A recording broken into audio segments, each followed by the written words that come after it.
All right, good morning to you. It is 7:13 right now, and his is one of the more incredible stories we have ever told here. In 2001, 15-year-old Cameron Clapp here lost both of his legs and an arm after a horrible accident. Then in 2008, Cameron lost his best friend and his twin brother to a drug overdose.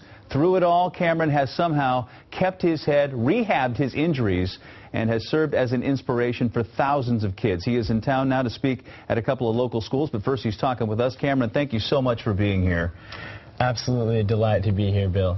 Hard to imagine what you've been through over the past decade. Take us back to that night in 2001. You were hit by a train. What happened? Yes, it was the 15th of September 2001. We had constructed a memorial for the 9/11 terrorists, the people that were injured. Okay. And we had these candles and a flag and a spotlight, and I lived perpendicular to the train tracks. Where was this? This was in Pismo Beach, California. Okay.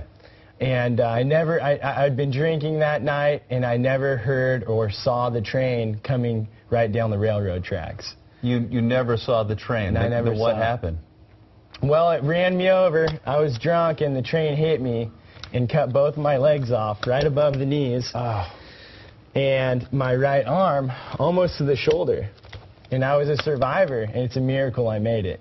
It really is. So after this happens, I can't imagine the prospects for your survival would have been great. I mean, what were doctors telling you at the time? You know, 10 years ago, just came through my anniversary, the doctors, when I first became an amputee, told me that I would never walk again. And what was your thought when you heard that? You know, it was very discouraging and demoralizing, but I had no idea what my future, what to predict. I imagine you had to go through intensive rehab, and I would imagine probably some psychological therapy as well over the years to get to where you are. I mean, it's really amazing.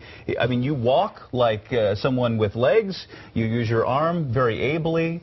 It's really remarkable. Talk about the process from then until now. Yeah.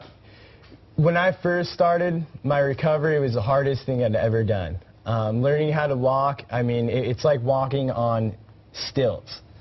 And, you know, the balance, the endurance, you got to build your muscles up. I used a variety of different prosthetics in my recovery to be able to help me get to that mobility and independence. Today I have C legs.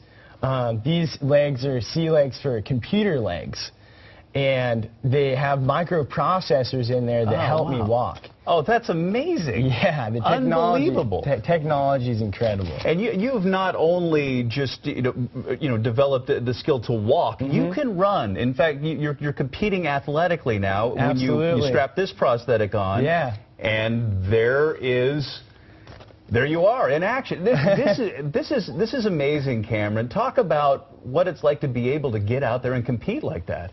You know, I've always had a passion for running, and the fact that I can still get out there and compete with other athletes is such a joy and a really awesome experience to still have that part of my life. Just a few seconds left. Can you talk about the message that you share with young people when you go to local schools? I will be visiting Mercer Island High School today, Center School tomorrow, and the key point to get across is make good decisions, live your life to the fullest. You know, I want to try to help young people so they don't have to experience the tragic mistakes like myself and also my brother. So help them and to make positive choices in their own lives. Cameron Clapp, thank you so much for taking the time hanging out with us. To find out more about Cameron, you can check out CameronClapp.com, CLAPP.com. I'll send it over to you, MJ.